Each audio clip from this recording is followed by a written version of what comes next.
Isn't he Mexican? Colombian. He calls himself American. What is this? Anchor Baby. And in this corner, it's the American Anchor Baby. Daddy's home. That's an offensive term. People find that hurtful. You mean it's not politically correct? Excuse me.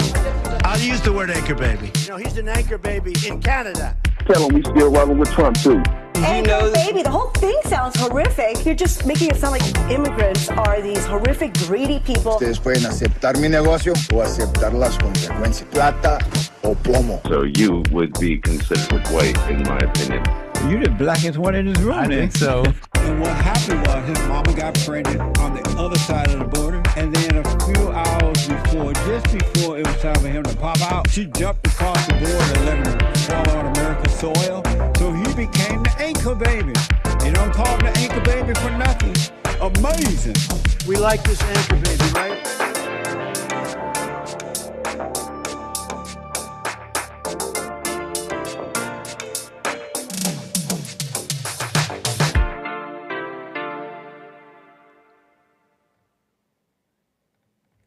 Hello. Oh. What? Wait, hold on, folks. What in the heck is this?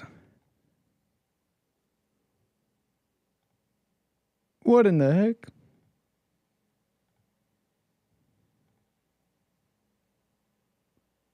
What? Who messed with my settings? Bill, what'd you do? Oh, man.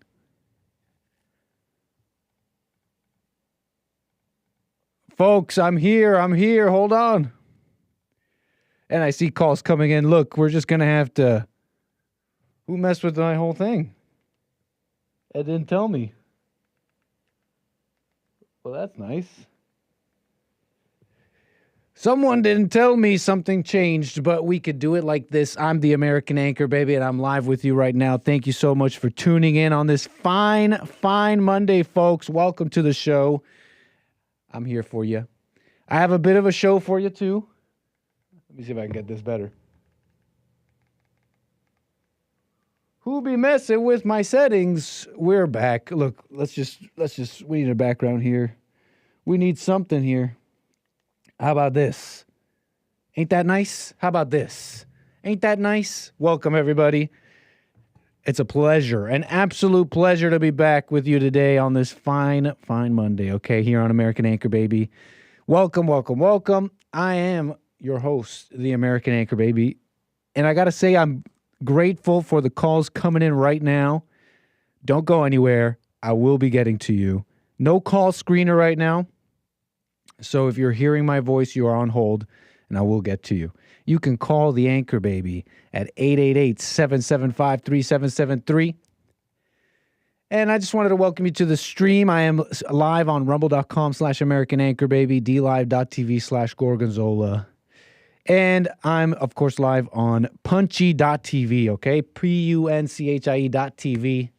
It's a pleasure to be back, and it's amazing that we're live.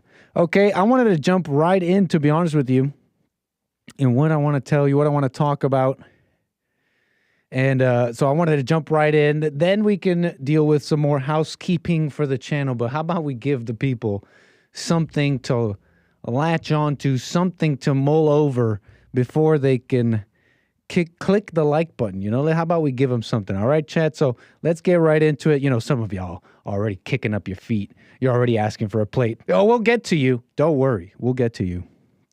But I wanted to jump in because I saw a movie. I definitely saw a movie.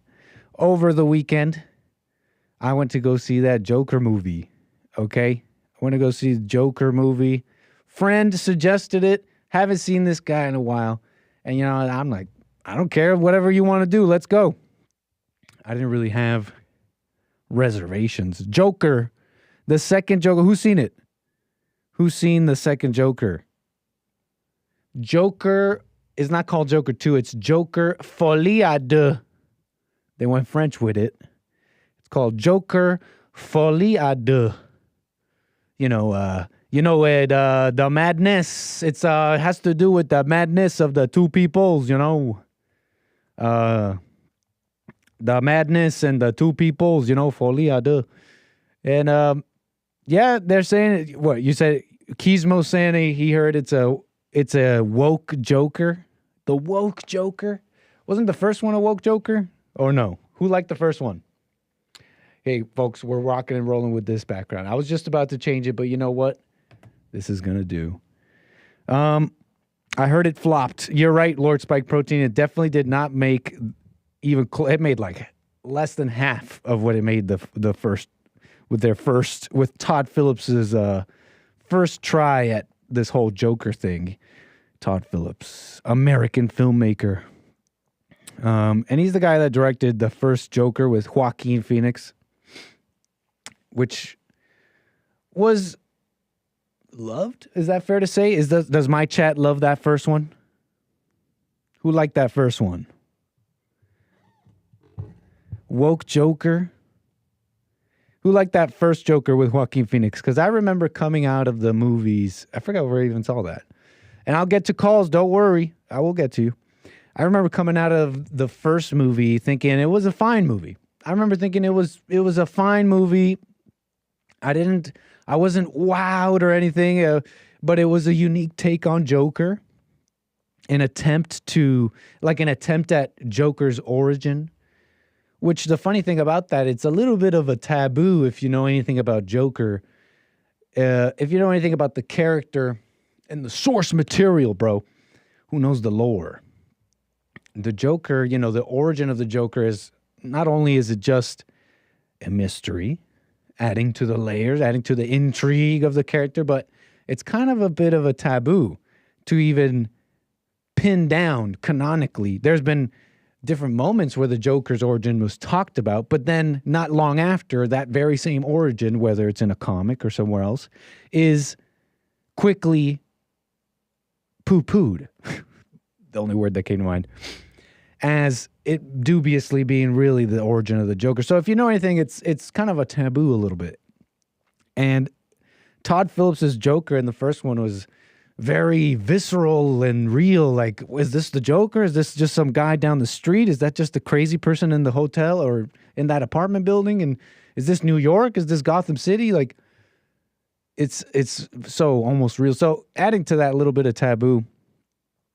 So yeah, I remember thinking Joaquin Phoenix's performance was, I can't quite say memorable, but enjoyable and a fine job. I remember just coming out of the movies like that. Not wowed or anything. Arthur, the character that later becomes the Joker, is a troubled guy with a speech impediment / mental illness. He laughs uncontrollably. And by the way, folks, I almost forgot to say, look, I'm speaking freely. Be careful if you want to watch this movie. There may be spoilers coming up, so I'll try my best. If you would like to skip ahead, you see this janky looking red flag here? Okay, while this red flag is up, and I'll try and be quick, I'm still talking about the Joker. And if you don't want any spoilers, you can fast forward when this red flag disappears. But let me see if I can go a little faster here. Troubled guy, strained relationships, tension with his job. He's this for hire clown.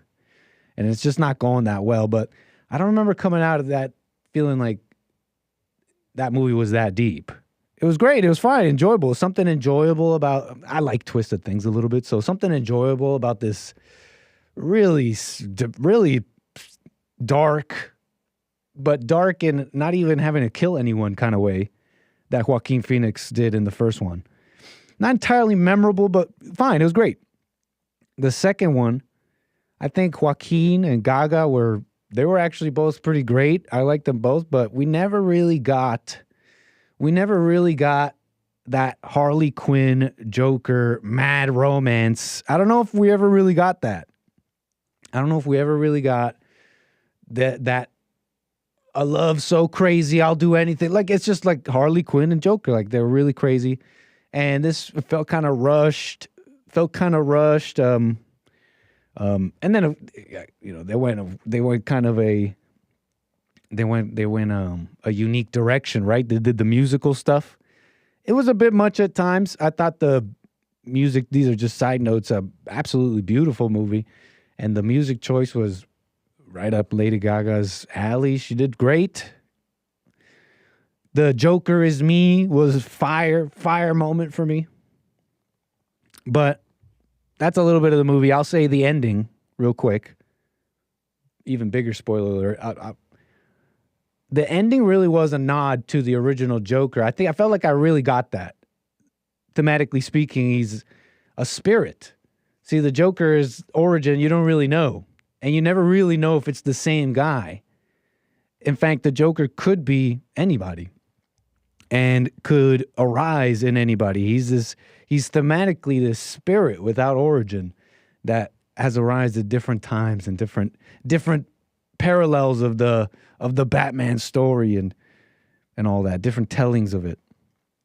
And so the ending with Joaquin, and should I even say, look, I'll let you find out if you really want to watch, was kind of a nod to that. But you know what? Whatever. I came out of that feeling like it was worse than the first one, and left kind of. I was like, I see what you're going for, I guess, and all this. But I can't help but notice this right-wing obsession. This is what I want to get to. How do I put this?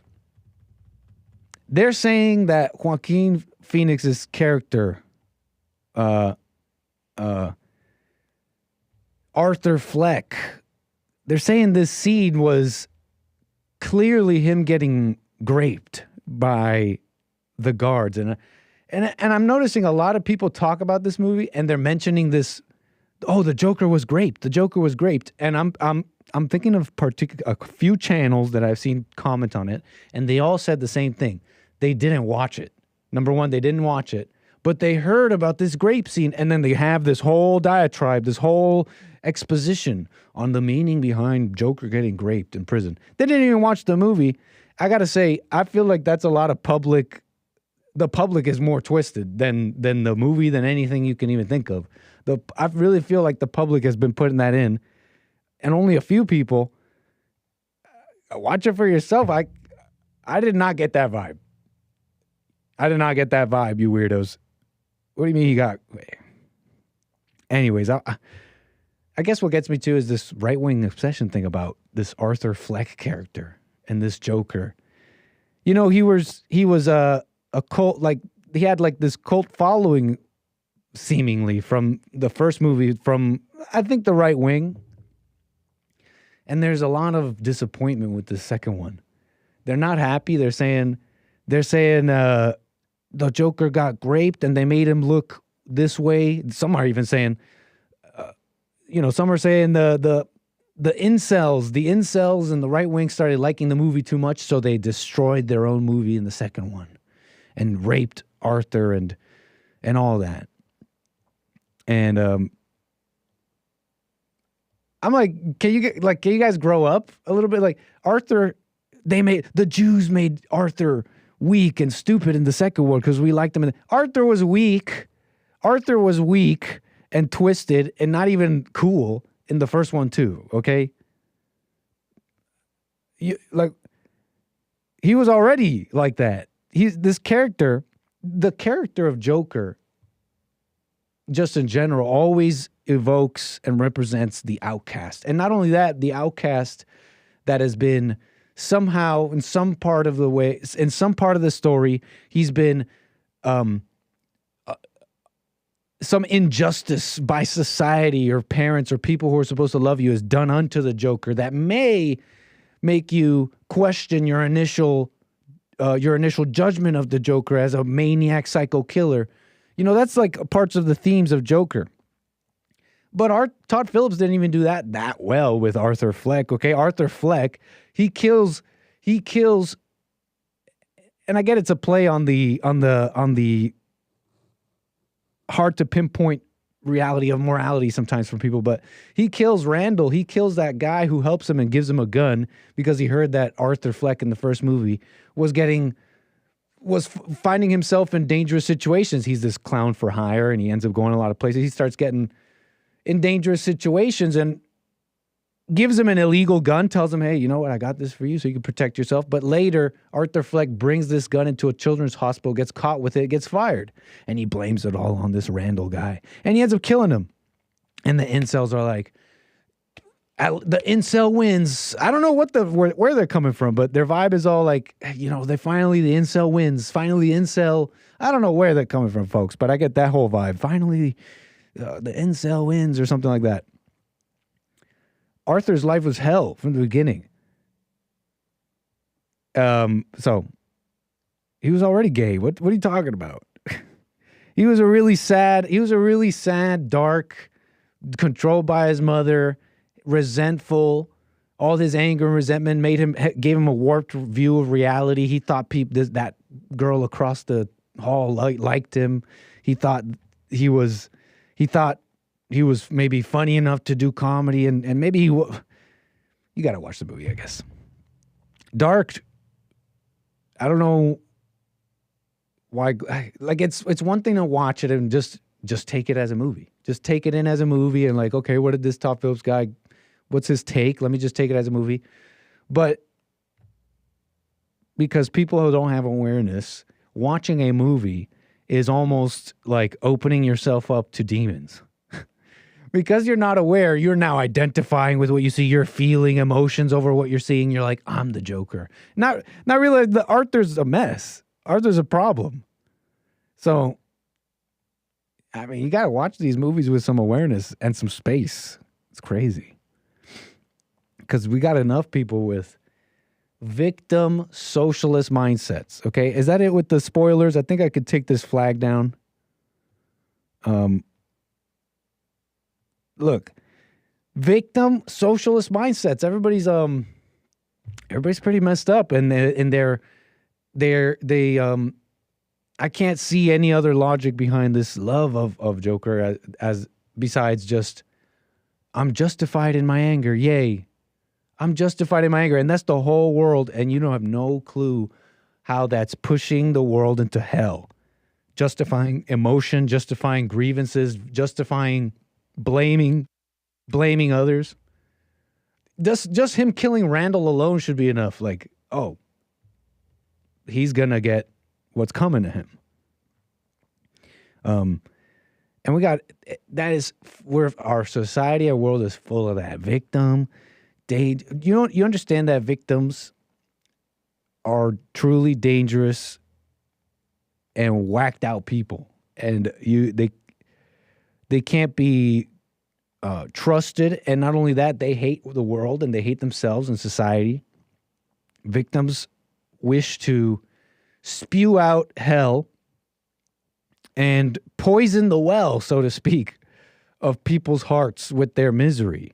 Okay, they're not to be boosted. They're not to be around. You know, I'm looking at Christians, conservatives after years now of Trump since 2016 and going after the SJWs, and now I'm so woke. Now I get it. I'm red pilled. It's been years at this point, almost 10 years, and still they'll scroll down their social medias, and the first trans person that's shrieking, they'll be like, call me sir, call me ma'am. And they'll repost it and comment, oh my God, look at this crazy person. It's like, you're still in that loop? You're still in that loop? We should not even be reacting to those things. We should be scrolling past some trans person shrieking, and we should just not even give it a second of anything and signal boost people's insanity. You should know by now they're crazy, and they got... And maybe try to understand how they got there a little bit. It's crazy. It's crazy because all this victim stuff warps people's minds, and they're not going through some of the things that they're worried about. Oh, they're getting raped. Oh, Diddy parties. Oh, the elite and pedo. All sorts of things that people are worried about and seem to put energy into. Their mindset continues to warp them further, and now people, now women with full autonomy, were of age, doing things that they wanted to do, are now all of a sudden sex trafficking victims. Now, you know, I mean, there's a lot of things you guys are ready to hear. Like, you know, it's like, I'm seeing some of you guys go nuts about Diddy, like he went after some kids. We went through the 14-page indictment together. There was no talk about minors in that. All of this whole minors thing with Diddy is, and look, something may come out, but I'm talking about you and I. We know just as much, okay, about this Diddy stuff, and you're out there saying he did stuff to minors because of some video with Justin Bieber. You know what conversation you guys are not ready for? Yeah, I could probably get a backlash for this. You know what comment you guys are not, you know what guys aren't ready for? And I'm not saying that this is what happened with Bieber or anybody, but you know what you're not ready for?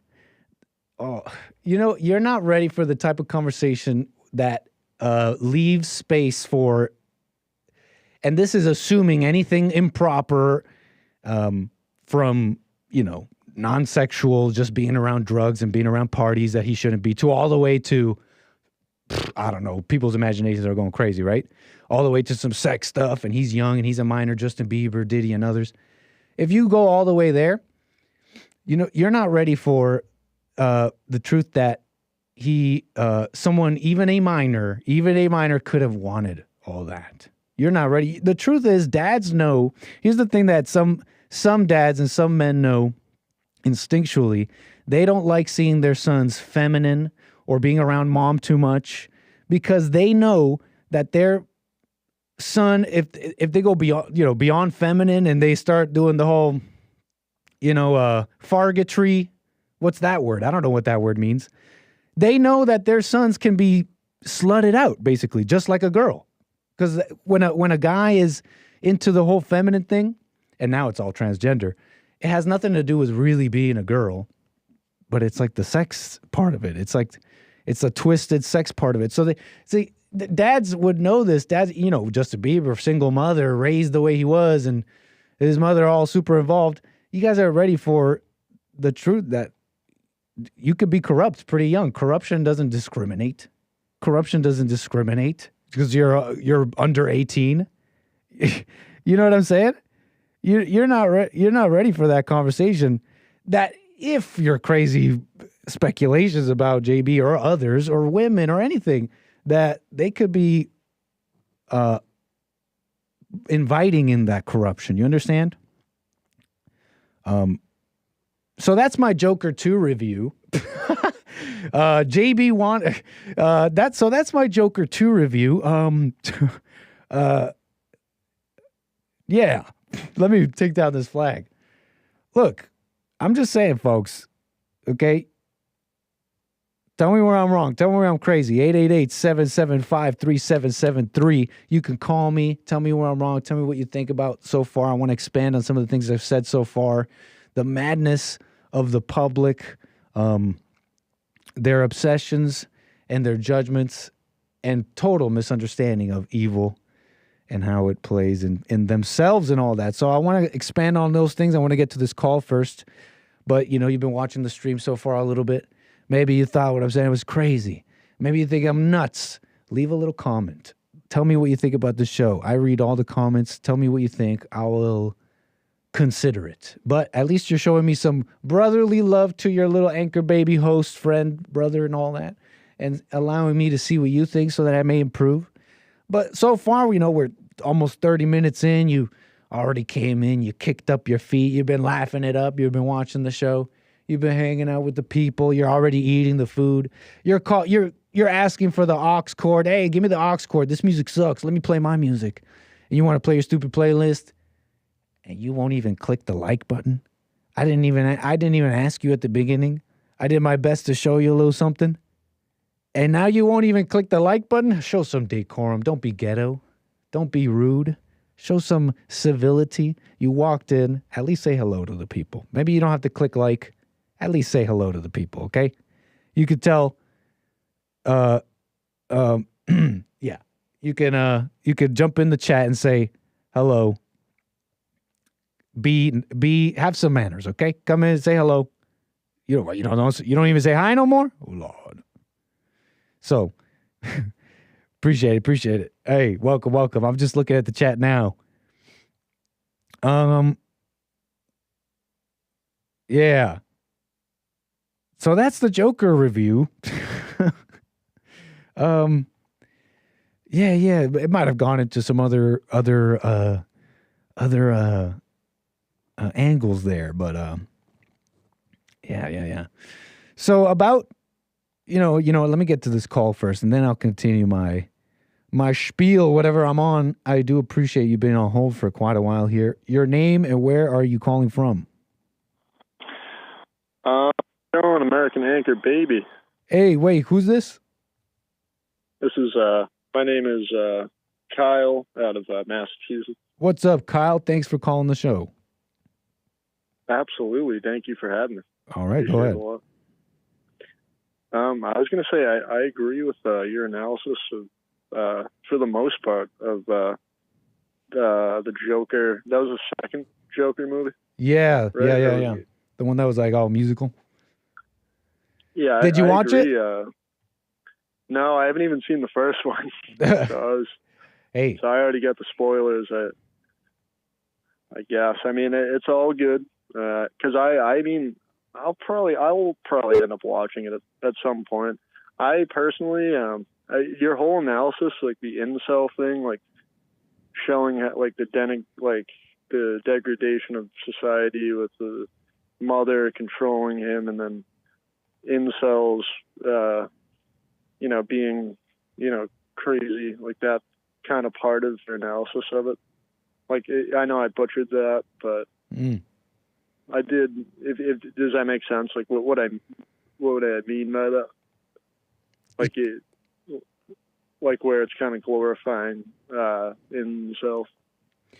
Yeah, it feels like he's the bad guy, right? That's like my impression a little bit. I almost want to say, hey guys, I don't mean to ruin the party, but he's the bad guy, right? Yeah. It's like, what part exactly are you identifying with, and what part of the Arthur Fleck do you like? What part is that you're championing? I want to understand, and because they seem to be identifying too closely, and then they're mad that how they treated him in the second one, like he was supposed to be some kind of hero, but I don't know if he ever was a hero. Kind of missing the point. Like you're the biggest thing is that like you're trying to like sum it up with basically is like that they're glorifying incels, which is like a inverted kind of moral to have, like for like a film, kind of like. Say that again. Are you asking me a question? My apologies. Yeah, like is like the main takeaway, would you say, of your analysis? If I'm wrong, correct me. But that the movie's kind of glorifying like weak or men that were made. I wouldn't say the movie is necessarily glorifying that, but I'm more responding on the public's kind of reaction and this online right-wing reaction where they seem to. I'm wondering what parts of Arthur Fleck and the character that they're identifying with so closely, and I wouldn't say the movie or director was trying to glorify those things. I think they were just. I think Todd Phillips. This is how I took it. That he was just. It was just a different take on Joker, a more visceral, realistic one. Like you can imagine. Wow, this Joker could be someone I know. Kind of a deal on that, and it wasn't necessarily a glorification. It was just a different take on Joker, but thematically, and especially how the second one ends, you could even say at least a good try, a good job on it, good try. Maybe the writing and direction of the second one was, kind of crud and really just Joaquin and Gaga at that point were kind of carrying. They were great, but. What else am I trying to say here? I wouldn't even say the movie was really glorifying that. I think it showed how Arthur Fleck is really a dead end path, if you took it that way. Right. That's one way of taking it. Right, like it's not a redemptive character. No, for people to be watching, especially younger audiences, where it's kind of like a. Flip out at the village. Like, like that quote, maybe it's like, it kind of reminds me of that quote, like, I don't know if you ever heard of that one. It's like, if you reject if the boy gets rejected from the village, he'll come back and burn the village down or something. I don't know if you ever heard of. I've never heard that. I don't even know where that. Yeah, I don't even know where that comes from. Are you saying though, like the right wing people on the internet said that it was glorifying like school shooter incel kind of? No, I don't think they're saying that. They're saying is that the right wing is saying that? No, they seem to really like that character from the first one, and and they dislike how I don't know. It felt like they almost wanted him to win in the second one. Well, you can't let him lose in the second Joker, and that whole approach is warping having a level-headed review on a simple movie. Yeah, that makes sense. I wanted to touch on Joaquin Phoenix, like just as the only reason I didn't watch the first one, and I think the second one, it might have been the first one. The first one came out in 2019. My bad. So the first one was on TV the other night, and like I caught like a second of it, and I was like I understand that he's like a powerful. He's kind of like Heath Ledger in my opinion. Like his like performance aspect of in what way? Physical, like his physicality and like just his like facial expressions and stuff, and how he really gets into the character. If that makes sense. I mean, did you watch it? I understand. I don't know if you watched enough to make a comment on it. Since you're to be fair, because I wouldn't see it like that personally. I saw him as a little different. Maybe you should watch it and come back and call me back. No, absolutely. Can I just say one? Please go ahead. No problem. Yeah, make your comment on it. It's like you know what method acting is? Maybe not. Mm-hmm. Like, do you know, like? Yeah, it's like but like, you know how like method acting, it's like the director gets. I don't know if you know this about method acting. I actually just learned this recently, but I guess directors will get the lead that's doing like a role of someone that's like a really strong, like twisted character. They'll get them to like tap into like childhood trauma or something traumatic in their life so that they can be more in that psychological state of the character, kind of like Heath Ledger did. And I don't know if you ever heard about Heath Ledger. He kind of started to lose his mind because he got so into the Joker role that it started to mess with him. And he actually, I don't know if he said that, actually. I don't know if he said that or if someone else. I don't know if you ever heard of that. I mean, I've heard something like that. I have, honestly. I never knew if it was just something someone said, though, or I just don't know. Right, yeah. Like, I don't know if Heath Ledger admitted to that or if someone commented on it that was, like, on the thing. But that was the whole reason I didn't. I'll watch the Joker, 100% at some point. It was the method acting part where it's almost like watching an actor like in pain, kind of. I don't know if you agree, but I know he's a great actor, for sure. I didn't think it was that deep. It was a fine job, a unique take on the Joker. Yeah, whatever.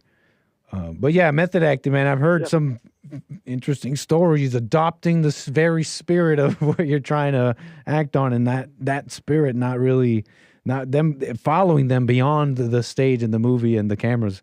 Yeah, I've heard of stuff like that. Yeah. Yeah, it almost seems and it's not like a good state to be in for like a year or two. But they do great work.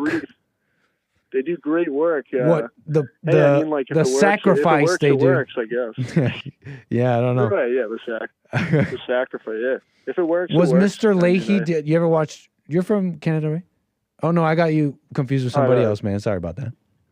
No worries. I love Mr. Leahy. Do you think he was? I heard he was a method actor. The guy who played Mr. Leahy. You think he was? I never thought about that. That would make so much sense if they were like, because he's like the old, because his boyfriend Randy is like 20 years younger than him, and he's this rampant alcoholic. Mr. Leahy said that. I think I forget the name of the actor, but I think he would say, or people would describe him as a method actor. So I don't know how he did that with the character of Mr. Leahy, but the Mr. Leahy, a drunk trailer park supervisor. I mean, didn't that actor's life run into some trouble, or did he die of natural? I might be wrong. I remember when he died. I think it was in John Dunsworth. Yeah, John Dunsworth. I think it was like acute alcoholic liver things. I might be wrong on that, but... No. I'm pretty sure the actor never touched alcohol normally, or rarely drank so it was all. I think. Really? Oh, I thought he was. That's fun. I didn't know. I guess I was just assuming that that it was that because I think they're all from Canada and then Maine. I know Bubbles is from Maine. Yeah, they're all from school Maine. No, they're from No, but he went to school in Maine. Oh wow. Bubbles. John Dunsworth died from some illness apparently. So, well, anyways, man, I appreciate your call. Anything else you want to say real quick before I move the wheels here? No, thank you. I just want to say thank you for having me on. Sure, man. And great show. Thank you, sir. Keep it up, and appreciate having me on. Have a nice night. Call me again, man. Thank you. 888-775-3773. You still there, Bill? I was talking to Bill during that, so if you guys saw me distracted. If you're still there, Bill, just come in and I'll show you what I was talking about at the beginning. No biggie. The green screen, about putting out evil in the airwaves. And all the little human antennae? What am I talking about? I'm barely monolingual. About putting evil out there and all the people in the world being little antenna and picking up the evil airwaves. Why are you tuned in is the question. Why are you so tuned to evil? Mentioning Diddy and all that. Diddy, they're saying, to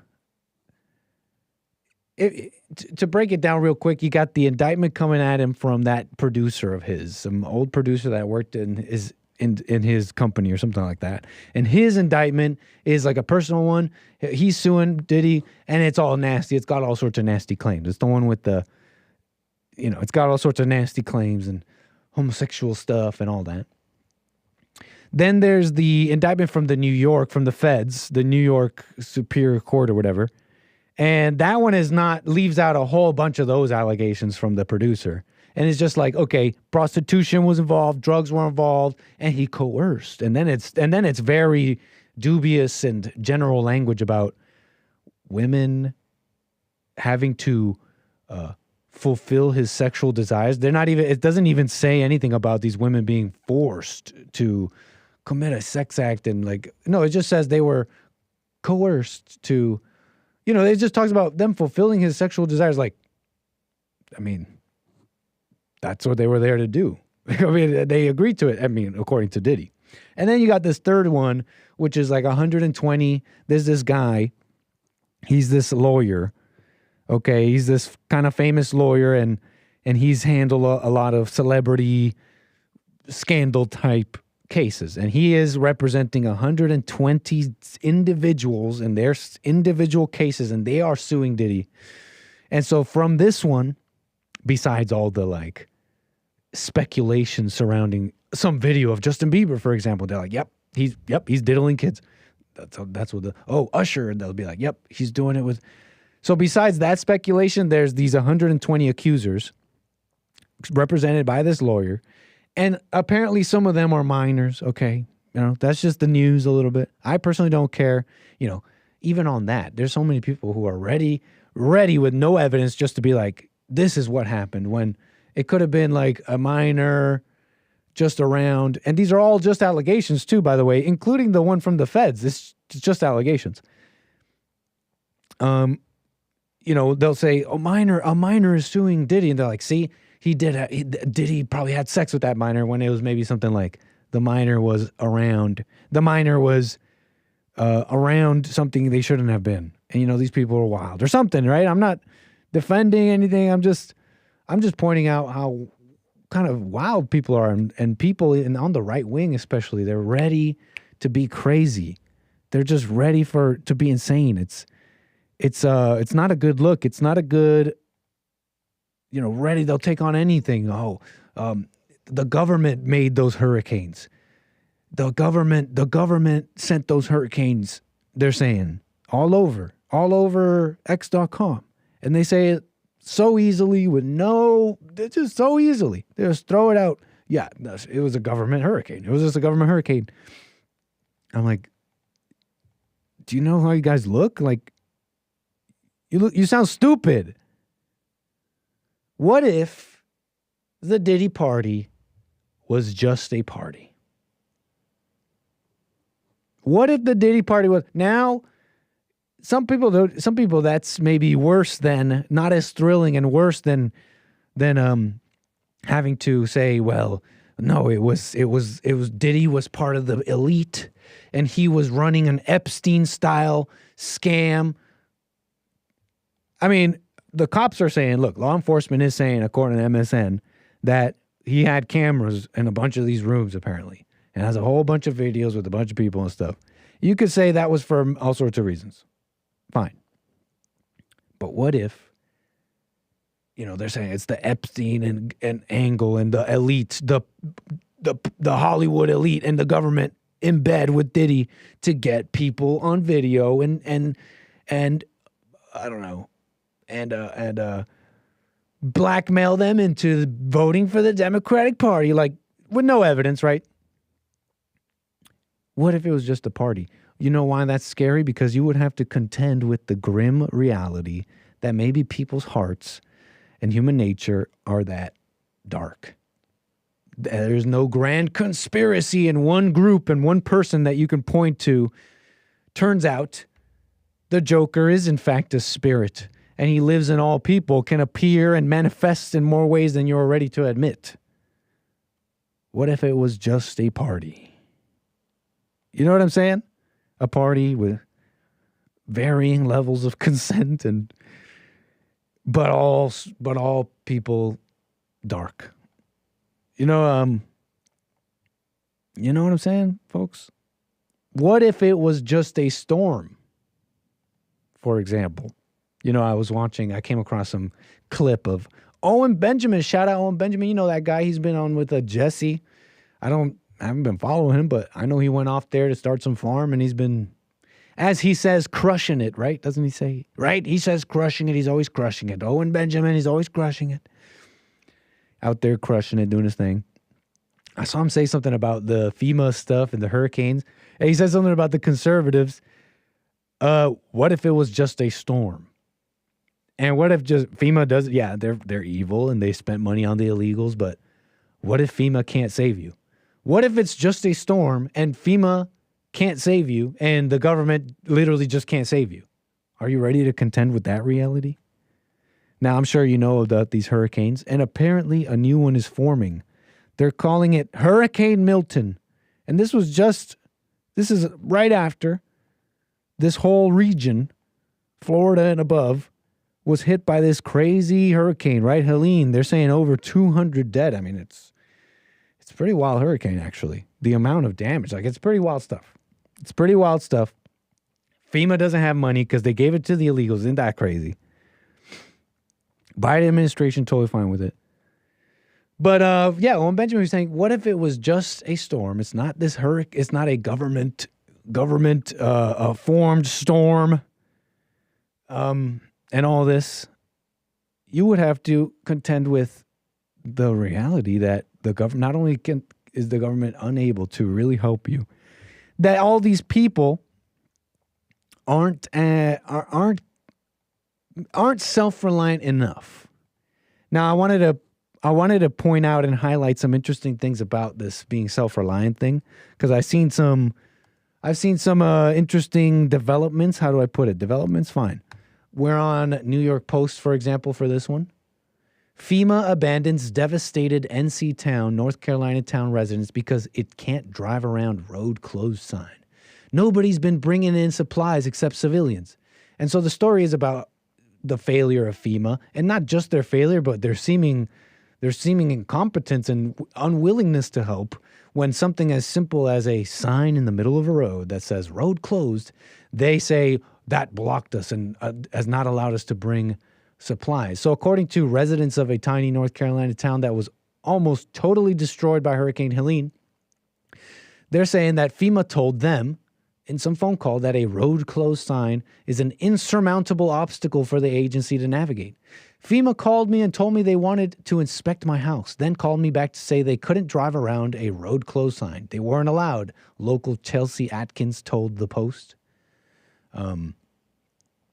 You can drive it by car for sure. It's not that bad. You just have to drive around the road closed sign. I explained that to them, and they said they couldn't. I say they just wouldn't. She said, recounting her maddening exchange with the embattled federal agency. Left to fend for themselves, Bat Cave residents banded together. Hey, right on. This is what I wanted to highlight on this whole self-sustenance thing.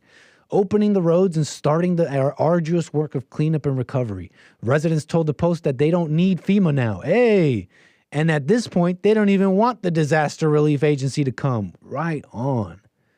That is interesting to me and important about the type of Americans. What is the American spirit? What built America? And I'm just building on a little clip I saw with Owen Benjamin, so allow me to just further go off all this.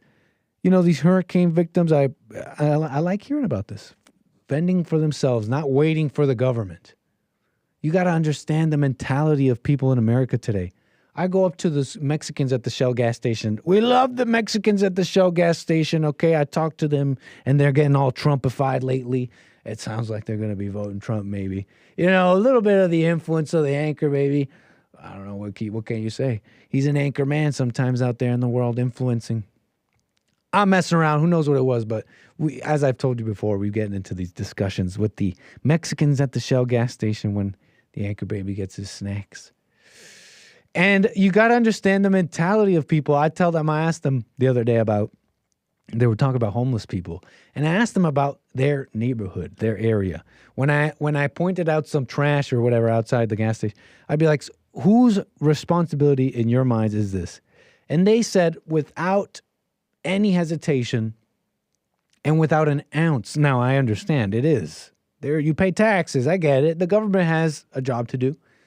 But there was not even, I'm telling you folks, and then I even pushed them, and I'm telling you, there was not an ounce of self-responsibility. They're like, no, there is not even an ounce, a shred in them of, this is my neighborhood, this is my area, I'm going to do it, I'm going to clean it up, I'm going to watch my area, not a shred of it. And that is a bad trend, folks. That is a horrible trend, And now, tell me where I'm wrong about this one, because I can't quite remember Katrina. I was young, and I can't say, and I see calls coming in, about to get to you, 888-775-3773. Tell me, folks, chat, tell me if you can remember, wasn't there a general vibe or notion from some people in the country when they saw the Katrina people, the Katrina victims, oh gosh, let's not call them that, the people after Hurricane Katrina, wasn't there people saying, hey, you know, blacks have a socialist mindset and they're relying too much on the government. They were told to get out and they didn't. Wasn't there some of that? Wasn't that some of that? Now, I appreciate the self-reliance here. I don't know if you can necessarily quite say that, oh, they're totally not relying and they're just here begging for help from FEMA. I don't know if you could totally say that. It seems like at least the residents in Bat Cave decided they don't need the government even at a time like this. I appreciate that. But yeah, any whining, any all that. How about remember that? Tell me, I'm looking at my chat now, seeing if anybody remembers that or if that was even true. Am I remembering this correct? It's fine. FEMA could do a better job. But wasn't that the vibe? Katrina, hey, you know, maybe they should have not relied on the government so much. I think the argument stands still if they're in Appalachia. And, yeah. you got the union strikers over with the longshoremen.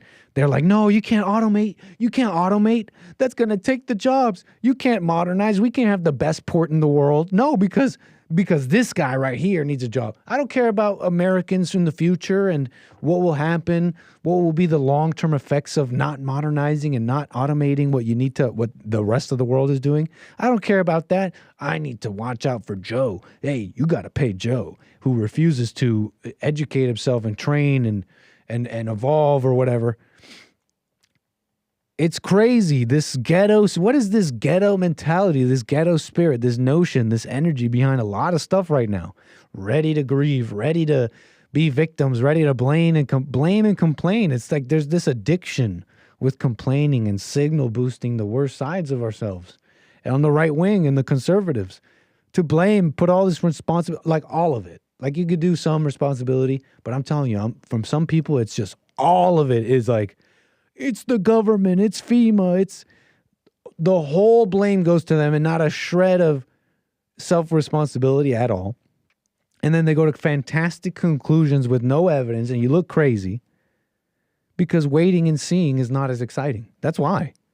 That's all it is too. It's not as exciting. You don't get to say, this is the government and this was... Jesse's right. There is nobody left. There's really, not nobody, but... There really is, in the country, there's no mindset of people who were around during the Civil War, for example. They say, we'll have a civil war in this country. It's getting there. That's not happening. People to fight for what is right? What are you talking about? Who is that? Where are they? Where are they? They're increasingly this socialist mentality. Where are they? Weren't people saying, the blacks to get it together? They seem to be gone. In some respects, I appreciate the Batcave residents making it happen. I bet you there's a lot more than just those. But yeah, Jesse's right. This mindset for a civil war, where are they? They're ghetto. People are ghetto. And in that little clip with Owen Benjamin, he mentioned something in passing that I had to look into a little bit. Farms are failing. Farms in America aren't doing so hot, at least in some respects. And they're full of labor shortages. They're full of them apparently, and you got to wonder. Now you realize, wow, that's why they're bringing in so many of these immigrants and immigrant labor. It's to freaking feed us. It's to feed us, and they have all these GMOs and all this stuff, all this stuff that people complain about. They're there because they have to feed us, okay? They have to feed us. And if you look into this a little bit, farms not doing well over a long time, it costs way more resources to grow the same amount of food as you used to have to spend to grow. You understand what I'm saying here in a clicky way? It costs way more resources, water and otherwise, to grow the same amount of food.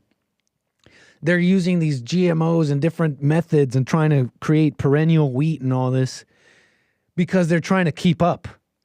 They're bringing all this migrant labor to feed us. Imagine it's this the failure of those things. It'd be pandemonium. Self-reliance and the type of people that used to be here. Now you got these joker lovers, and they want to see the country go down. And they think they have nothing to lose. And that is so not true. That's a lie from Satan. You're ready for a civil war, burn it down, joker mode, and you don't even know. You're definitely not ready for that. So anyways, I just wanted to mention that. Ghetto people, ghetto mentalities in America doesn't have a place here. I found it interesting, folks. Hey, 888-775-3773. You could call me. I have a caller right now. What's your name and where are you calling from? Yo, it's Greg from New York. What's up, Greg? You said Greg from New York? Yes, sir. Welcome, sir. Hey, appreciate your call. Go ahead. All right, it's good to hear from you, Nick, and I'm really enjoying the show. Thank you. So I I'm not old enough for Hurricane Katrina. I was probably 5 years old or whatever. Mm-hmm. But I did used to live in Georgia, and then I have friends that live in there now. And apparently 2 trees fell on my one friend's house, and they're not having a fun time down there. 2 what So though? that trees, 2 trees fell. Yeah, not good. And then what I really called about though is 4 years ago, and you didn't have a show yesterday, right? Yesterday, no. Yeah, exactly. I would have called yesterday, but I don't usually have a show on Sundays. Right. 4 years ago, I went to the Butler-Trump rally. There was actually one 4 years ago. And I could not see the end of people. This is in 2020. I could not see the end of people. There were so many people there. And then I heard he was having another rally, but I didn't go to that one. That was the July one. But I did go to the one 2 days ago. And I just wanted to report to you that there was like a lot of people there, like probably double than last time I went there. Wow. And I didn't even know, and I didn't know Elon Musk was going to be there, but Elon Musk was there too, which is really cool. And that guy who sings the song Proud to Be an American was there as well. Oh, I forget his name. But he's been at a lot of, Lee Greenwood, he's been at a lot of these rallies. Man, that's awesome to hear, man. I've seen some pictures and some saying that the crowd is bigger than you can imagine, but it's hard to even picture all that. To hear you say it, I mean, the energy's there, man. The energy is there for Trump. Oh my it seems gosh, like that. It is there. It is there. It's there. I think more than people even understand, really. And this time around has that returning energy of, okay, we need it more than ever. Groups and people and different individuals, different little bellwethers for me that are showing this tide of, I don't know how to describe it, but like people who would never be Republican just see the common sense and going with the Trump train. I mean, you can't, what can I say? It's great. So my uncle, who's in a union in Pennsylvania, he never voted in his entire life until 2016 and 2020. He voted for Trump. And then what else? And it's funny you mentioned farms. On my way to the rally in Butler, PA, everything, and I do some work in Pennsylvania too for my company, but it's usually all Trump. When you get into the cities, there's a Democratic, convention or a Democratic, I don't know what they call their things, but anyways, they have Harris Wall signs. And it's funny you mentioned farms. Every time I pass a farm in Pennsylvania, it's Harris Wall signs, and I think that's because, like you said, the farms are struggling or whatever, and they want government money. Maybe, I don't know. I don't run a farm. My dad used to work on his grandpa and dad's farm, so that definitely is an area that's kind of done away with in my generation. That's interesting, man. Apparently they're for Harrison Walls. Yeah, it is interesting. And then even in New York, I am in upstate New York, and even the farms here I see have Harris Wall signs. So that's definitely interesting. I'll tell you what, the Butler rally was a success. The only weird thing was Trump was in a thing of glass. That was the only weird I saw thing. an image of that, like a bulletproof glass thing. Yeah.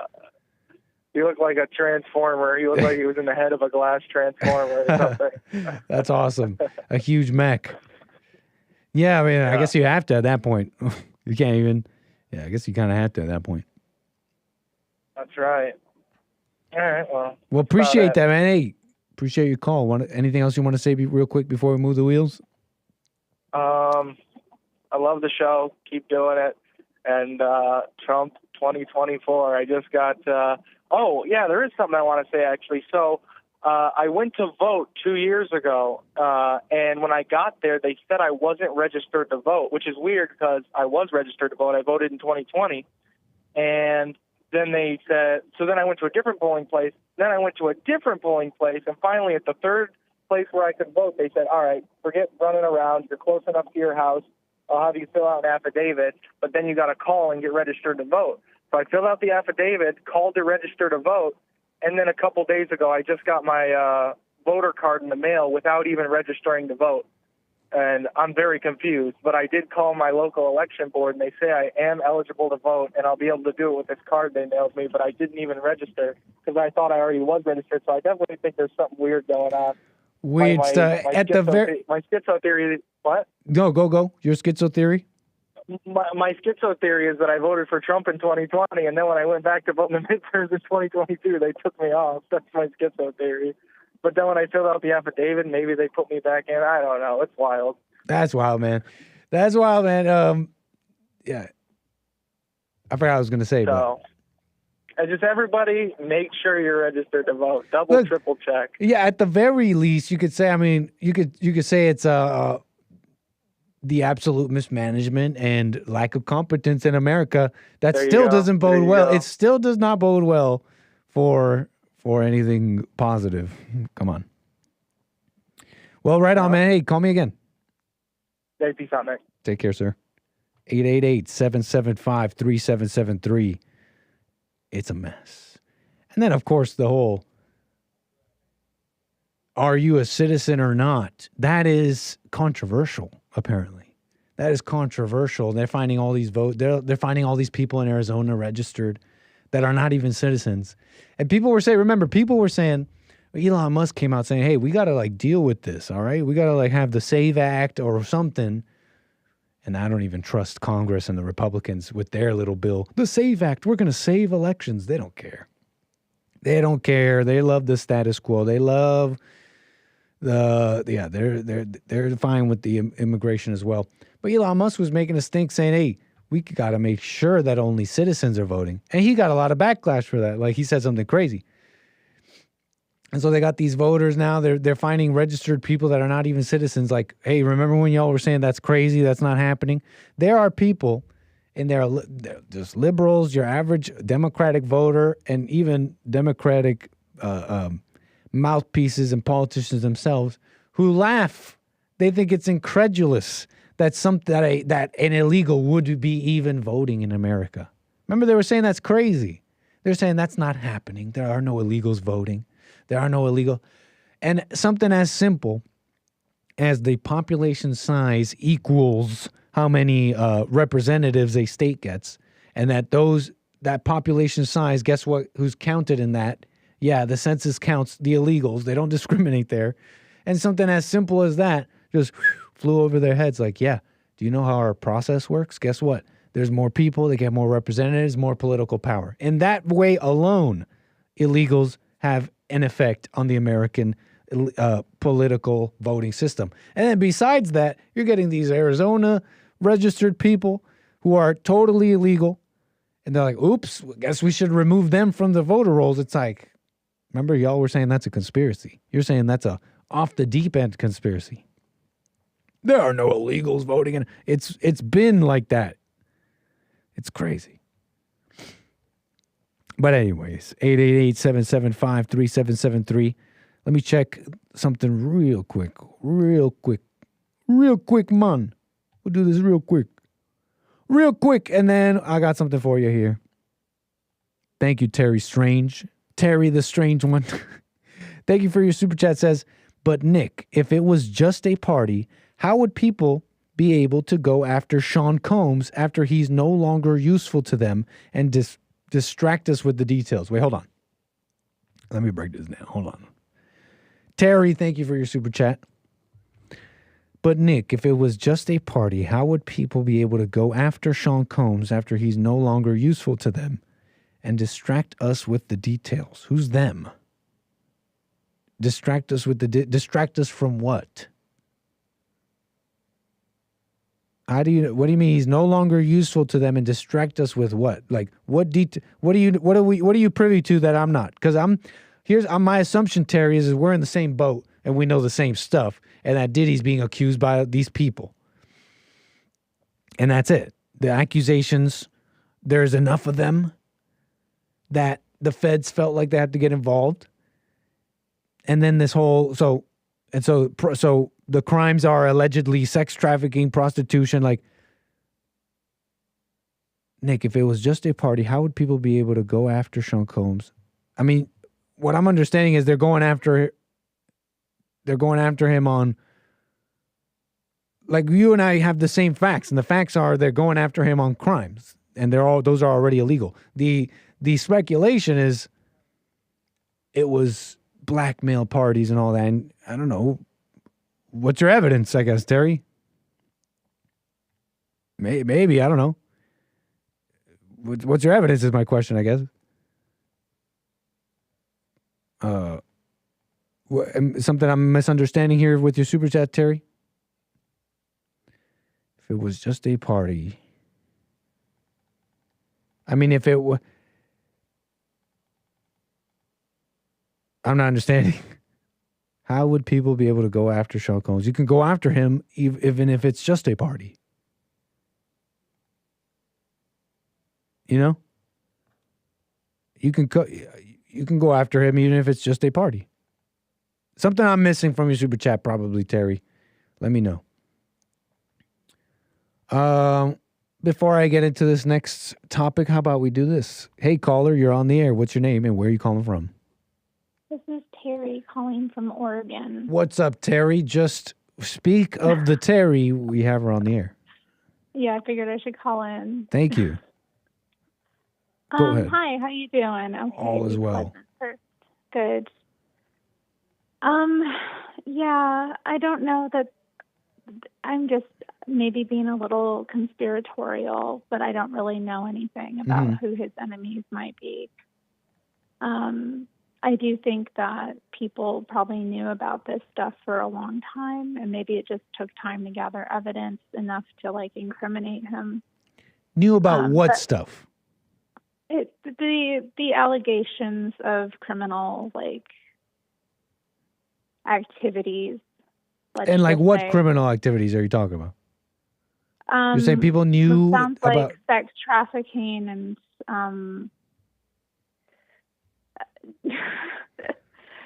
I don't really know. Do you see how that's still unclear? Nick, I don't pay attention to this stuff. I always find when like these celebrity stories come on or like it's some scandalous like thing, I just try to ignore it. So I don't know. But when you're saying people knew, and don't forget your point, we'll get to it. Don't forget what you want to say. But when you say people, it seems like people may have known. It's like this knowing, though, seems to have evolved. When people knew back then, it seems like, well, they knew that Diddy had wild parties and maybe he had prostitutes and maybe he had drugs. It's like, okay, yeah, I guess they knew and they kept it under wraps. But now when you say nowadays, it seems like people knew. You're saying people knew he was having sex with minors. It's like, you know, it's like, what are you getting at? What did people know? What do you think people knew? Abuse. Was there minor abuse involved? I didn't know. The allegations are from this third lawyer in this 120 accusations. They're saying minors are involved with that. But before that, it's like people just saw some video of Justin Bieber and they're like, oh, minors are involved. It's like, do you really know? Well, I think that's nonsense. Yeah. And it's not really anybody's business. It's weird for people to speculate about something that isn't. It's just them being in their imaginations and kind of like projecting things onto Justin Bieber that they don't even know. Right. Like, they don't know what he may have experienced, and he hasn't come forward and said anything, so why are they speculating? It's, like, weird. And they make him out like this, like it's impossible just because he's a minor, like that he would not have invited some of that. And I guess maybe nobody wants to go there. Maybe nobody wants to go there, but I will. Terry, but you also called in about something. You were about to say something, and you called in about something. Go ahead. Speak freely. Well, I just called in about this. I figured I'd try to clarify my super chat. Please, speak freely. I don't know what else to say. Oh, you said what you wanted to say? I thought I cut you off from what you wanted to say. So, no, maybe you did. Maybe you interrupted something I was going to say, but it probably wasn't that important. I don't really, like, these stories are just distractions, and what we're being distracted from is what we need to be doing in our own lives. So they're just, people get all caught up in talking about it and the excitement of it, and then it just distracts you. You know, day after day, you get more and more details, and like, really, do you even need to be paying attention to this? Yeah, because like the detail, it still seems like it could very well have been just consensual stuff. with these yeah, people. But you said, how would people be able to go after Sean Combs after he's no longer useful to them and distract us with the details? Yeah, what were you I saying think there? he probably ticked off some people in his time, and now his like, you don't get anywhere in life in that way, if you're engaging in that kind of activity without eventually, making some enemies. And people probably had been like, just waiting for him to fall, or like, maybe tipping people off, or like, just biding their time to get back at him. I think that's probably part of it too. So somewhere along the way, he made an enemy or enemies. And these enemies he may have been friends with before, but he's no longer useful in some way. And so now they've decided to go after him despite having knowledge of this for so long, that he was doing something in those Diddy parties, those freak-offs. But you know what? He's outlived some sort of usefulness, so now he has to go down. Mm-hmm. So the people taking him down, they're saying he's gonna. These same people who are saying all the things I just said are the same people saying that Diddy is gonna reveal. He's gonna name names. So help me understand this. So the people who are taking him down are also opening themselves up. He's in danger. Oh no. But like, help me understand the logic.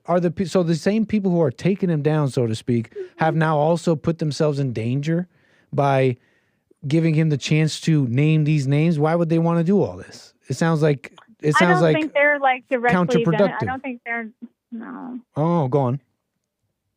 People get revenge in different ways, and sometimes it's just, and not everybody is involved in the same things. And, some people keep very clean hands while like, keeping their eyes on other people as well. So not everybody's like, some people may be like witnessing things or just keeping an eye on you in order to like plan your downfall. Or knowing how to plan your downfall. Look. Honestly, blackmail this is just me speculating too. Look, I don't blackmail know. is no, it's fine. I get it. But it's fun blackmail, to think about, isn't it? It's a little fun sometimes, maybe, but look, blackmail is an old move. Okay, don't get me. I'm not here gonna like it doesn't exist. Blackmail over sexual stuff. Look, it's an old thing. Kings would do it. It's an old thing. Don't get me started. Like for sure. It's just funny that's. And they're saying the cops, the law enforcement is saying, Diddy had cameras apparently, according to the AP, according to MSN, he had cameras in a bunch of rooms. Like, fine. I had no doubt he was controlling other people with what he caught them with. I mean, this is how criminals act, okay? So, like, if you're engaging in, like, prostitution and drugs trafficking, right? You're going to be, like, having You said drugs and sex trafficking? Who need to have dirt on you, You said drugs and sex trafficking? Or both trafficking in drugs and sex. But the allegation, so prostitutes and drugs. Yeah, it's basically. Right, but that's not what the sex trafficking thing is about. But sex trafficking legally is prostitution. Right, but you see it's taken on a whole different, it gets warped. It's been warped, though, with all this stuff. And then when you read the indictment, it's not, when they say sex trafficking, they're not saying that Diddy was flying in prostitutes. No, they're just saying, he purchased prostitutes, and that's a crime. But also these women around him, he was coercing them to do things. And that's the sex trafficking, which is dubious. Mm-hmm. It's just dubious. A lot of these people, the only person named, or sorry, not even named, the only person described that you can, and this is from the case from the feds, there's only one person in the whole 14 pages. There's only one person you can maybe say, I know who that is, because they describe a female who was beat or something on some camera. That's Cassie, obviously. And Cassie was his girlfriend for like a decade, and she had every reason to leave and all that. You're telling me this person who was there consensually for a decade. That doesn't mean that's what they're calling sex trafficking, Terry. Just wanted to make that clear. That's what they're calling sex trafficking. Sex trafficking. When? People with careers? Often. When? People with careers? Why do you think people with careers are any different than, or that they aren't criminals? Sex trafficking victims don't have careers? Since when? Oh, please. Yeah, they do. It does happen. It does happen more. And sex trafficking, just legally standing as if he's being charged with that, it's just prostitution. So if he's, pimping his girlfriend out, a lot of people are weird and gross and they do gross things, and maybe she consented, and that wouldn't mean it wasn't technically trafficking if he moved her across even city lines to facilitate some sort of trick, that would mean that was trafficking. So he can get busted on that. Okay, fine. If that's sex trafficking, then there's she's his fine. girlfriend. If that's sex trafficking, then there's no such thing as a sex trafficking victim. Then, if that's sex trafficking, then there's only. Why would that mean that no one's a victim? Because the way you described it, then that means that there are no sex trafficking victims and only sex trafficking accomplices. Then all these people you're talking about, this prostitute who was moved across state lines, but she got paid and she did it there. Nobody was holding a gun to her head and she could go call 911 or leave or whatever at any time. And not only that, had a whole career, apparently, the freedom to have a whole career. Then there are no sex trafficking victims if that's the case, and only sex trafficking accomplices. I don't think I can agree with you just because it's such a broad, flux of exploitation out in the world. So just because somebody is a, famous person or has money, if they're just legally standing, again, trafficking is just prostitution. There's not much that legally it's not. No, I'm following you. You're saying that, it still fits the legal standpoint, but I'm trying to point out how I'm trying to point out how in the case though, it has nothing to do. Say again? Just because this was that scenario doesn't mean that, every case of sex trafficking where somebody gets, accused of that is going to be the same. That's not a logical statement, Nick. Come on. Neither is anything about a sex trafficking victim in anything we've described so far.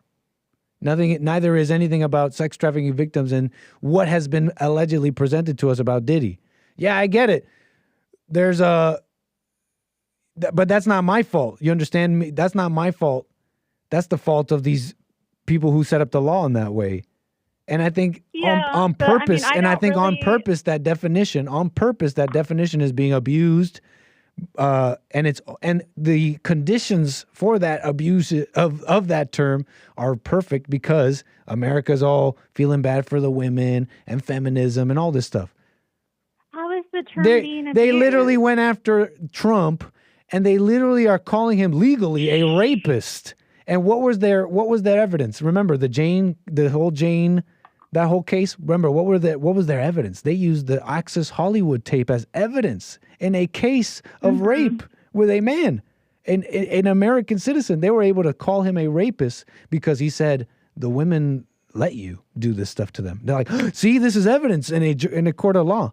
So that's what I'm trying to describe here. That all that is dubious. Just because it fits a legal, they're misusing the law, Terry. They're misusing it on purpose. I understand that, and I think he's being. Yeah, I do think some of it sounds a bit sus, about.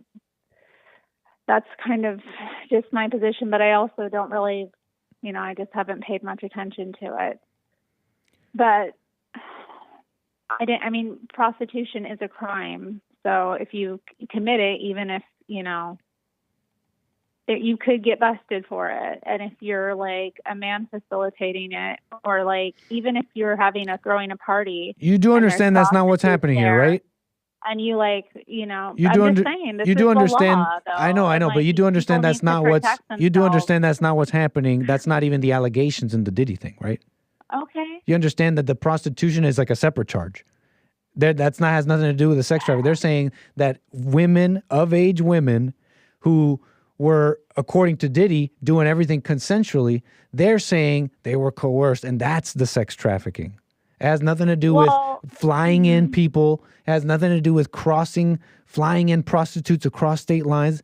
No, the prostitution allegations are a total separate thing in those 14 pages of indictment against him. And they're saying, you know what, he did the prostitution, the drugs, and those are its crimes. But the sex trafficking, and again, let me repeat, they really don't even name anyone. They don't name a single person in the indictment, but barely describe one person being coerced. And that's the dubious claim. Do you understand that? Because you're saying prostitution is illegal, Nick. It's just illegal. But that's not even what he's being. That's not even part of the indictment or the allegation. So it's like, I know prostitution is illegal. They're stretching the term sex trafficking in the ways I've described so far. Do you see anything wrong with that? Do I see anything wrong with it? Yes, the way they're stretching that. I still don't know enough about it, honestly. I need to read these and, honestly, I had a question about how many. So he's been accused of trafficking how many people, but only one is named? I'm not really understanding what he was not accused. No, in the 14 pages from the New York court, there's no person named. There's no one named. There's just very vague accusations of making people fulfill his sexual desires. But nowhere does it even say that they were fulfilling his sexual desires against their will. No claims of that. Just very, very dubious, just very kind of like easily falsifiable claims. No real definite claim of he trafficked these people. No, it's just like a gray area of coercion. And if you know anything about the sex trafficking law, I forget what law it is that's supposed to protect sex trafficking victims. Coercion is something about coercion is the level of the standard of evidence needed to say that someone is a sex trafficking victim. And now you understand, you get further and further into this, you realize they're really hinging on a dubious claim. So if a woman who was dating Diddy for 10 years, totally fine, then comes out later and says, you know what, he coerced me. And then the allegation is that the method of coercion was, he threatened to take away her career. You start wondering, wait, what is this sex trafficking claims all about? It turns out it's not what I think it is at all, because you get the impression that it's some woman tied up, bound and gagged at the end of a gun saying, you better do this sex stuff. It turns out actually sex trafficking is not, it's actually a whole lot less than that. Who did that? I'd like to know. I'd like to know too. What do you think about that? That's what I mean by the stretching of the term sex trafficking. Okay, I understand now. Yep. And it's because of the feel bad for women thing. That's what it is. That must be it, and also the need to get this guy. Yeah. There may, totally. Somebody's ticked, and that might be true. And they're trying to get. I mean, I try and stay out of it. Sounds like. Yeah. I try to stay out of it. I had no clue. I don't know, but that might be true. I don't know. Yeah, it has tinges. This case, But what if it was just a party? What if it was just a party? I mean, I've been to parties. They're horrible things. Right? Doesn't that They're full of degeneracy and you got to be careful out here. Like even a normal party, I can't even imagine what he got up to. If it was just a party, wow, it's like, dang, there's a lot of hell, plenty of hell to go around. And people love it. Hey, Terry, anything else you want to say about this? No, thanks for taking my call. No, thank you for calling. Call me again. All right, bye. Bye. 888-775-3773. What a mess. Look at the Christians in the chat. What a mess. Look at the Christians in the chat. Point and laugh, chat.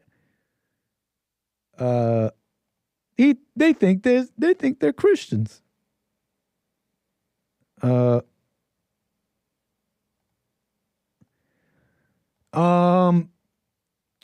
see what else here.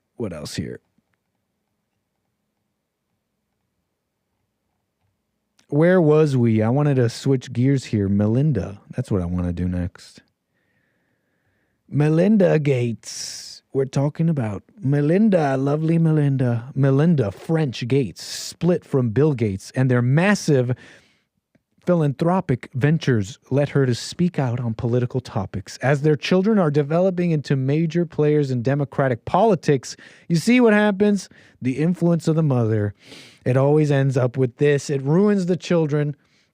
Now they're apparently major players into democratic politics. So basically, Melinda, Bill, it didn't work out, okay? I don't know the deets. I don't care. But she got a lot of moolah. She got a whole bunch of moolah. And she's now revealing, in this Daily Mail article here, she's apparently now revealing how happy she is to be free from this guy who she married and made children with. She's like, oh, I'm so happy now. Now I get to donate to whatever I want. And what does she donate to? What does she do with her newfound money and power? Misuses it right away. Melinda French Gates. The humanitarian, they're calling her. Oh, she's a humanitarian. She's so many things. A mother, a humanitarian. You're nothing. Stop with all this ego. The humanitarian, not just her, all people. The humanitarian 60 said in a lengthy profile that no longer having to advocate for her ex-husband, the billionaire Microsoft co-founder, or their Bill and Melinda Gates Foundation is freeing, she says. I'm so free. I'm free to use money how I want and destroy America and you know, any person at this point with any kind of reason. I mean, just look at the people who are flipping, like people who are liberals, people who are Democrats, RFK, Elon Musk. They're like, okay, this has gone too far.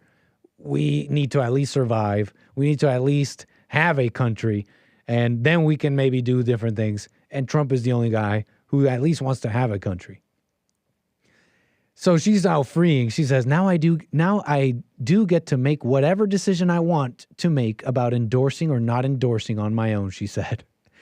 Her decisions since their 2021 split and her 2024 departure from the foundation have included announcing her intent to vote and raise money, currently to the tune of over $13 million, for Harris, alongside her activist children.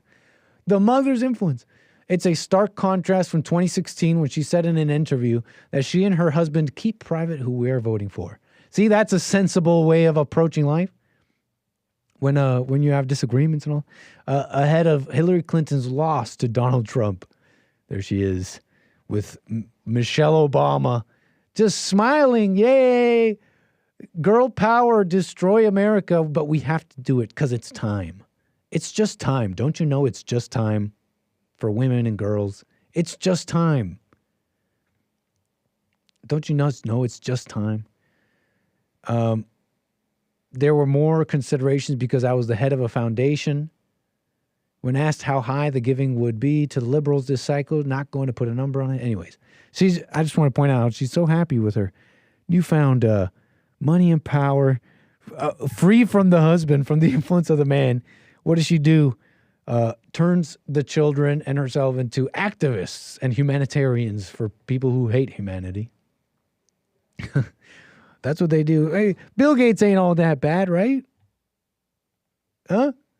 He can't be all that bad, right? He's buying up those farms. You may think that maybe for bad reasons, but I just got finished telling you about how American farms are failing. Could a smart man, a smart individual, and I don't know about Bill Gates. Look, I don't know, folks. I don't know. It may be a mess. But he's trying to feed America. Look, if you know anything about how farms are failing and he wants to GMO-ify it up, here's someone who's trying to make it work. I don't know what to say about all that. Look, he can't be that bad, right? Right? He's not that bad, right? Speech, but if you're inciting violence, if you're causing people not to take vaccines... Wait, what did he say?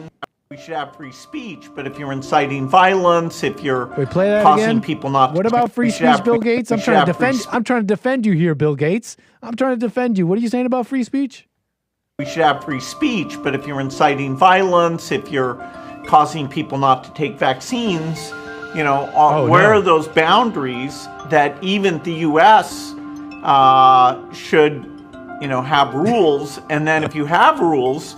what is it? Is there some AI that encodes those rules because you have billions of activity and, if you catch it a day later, the harm is done. Okay. Maybe he thinks crazy things, but he might not be as crazy as his wife. What's up with these billionaire wives? They get their money from divorcing their husbands, and then they go and use their money like the ex-wife of the Amazon guy and the ex-wives or ex-mothers or whatever of Elon Musk. They hate the man, and then they go out and do hateful things and support LGBT and give billions and millions to organizations that are just slush funds and will never fix homelessness, will never fix world hunger, will never fix all these things. They never will. They're in the business of keeping that going. so that they continue to get paid. But the ladies, they just don't understand these things. No, they must not know that human nature is wicked. See, there are still good people in the world, they say. But I have to just trust others. No! A man knows they must do it themselves. Human nature is wicked. And so at least Bill Gates is trying to feed the... Hey, I don't know. Maybe he's crazy. I don't know anything about that, but look at America's women billionaires. What are they doing with their money and power? Look at America's women billionaires. They're saying they have these segments on America's women billionaires. Kim Kardashian, okay, they have the Skims and the makeup and the sisters are all they're all very wealthy but their families are a mess. Their families are a mess. And she hates the husband and the man, and she tried to pay some man to be the male influence in her home. Meanwhile, she has a father. Her children have a father. They have this segment here on Daily Mail with America's women billionaires. It's like, look, yeah, sure, but look at what they do with their power and money, so-called power and money. What a mess. They destroy their families and destroy... Anyways. Just saying, America, look at what they do with this power. Not good. Almost never good. Almost never good.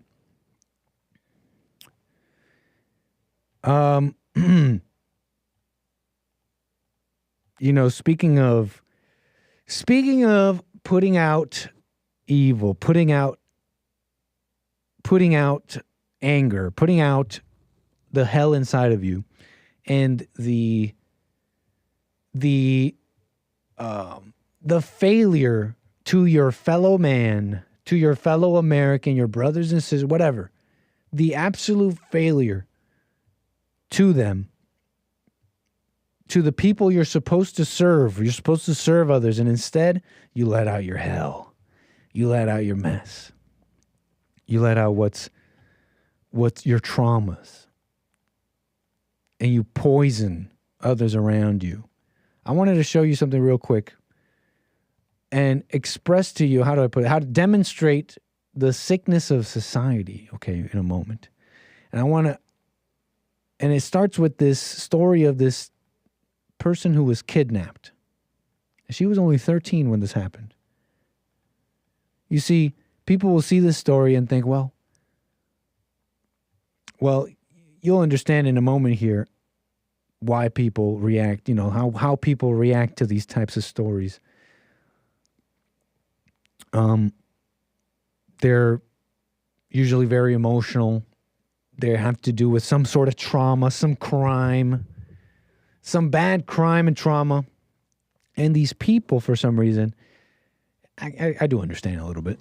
They come out, they're not only encouraged by the world, the public, but they're encouraged by some thrill inside themselves to tell their story. And no one questions what is the effect of this story? What is happening here? The average person would see this story and think, nothing wrong. They would look at this woman I'm about to talk about and think, right on, you're a strong person. You're a brave and strong person who is helping others by telling your story. And I just wanted to point out how that's just not true by default. And we have this default position. It's just not true by default. Just going by trauma is not by default. Can't just have this mentality of by default someone being strong. In fact, they could be doing just the very opposite. But because they went through something traumatic, you would not bat an eye. You would think, well, tell your story, girl. And a Wisconsin woman who was abducted as a child by a teacher's aide has broken her silence. Why would you ever do that?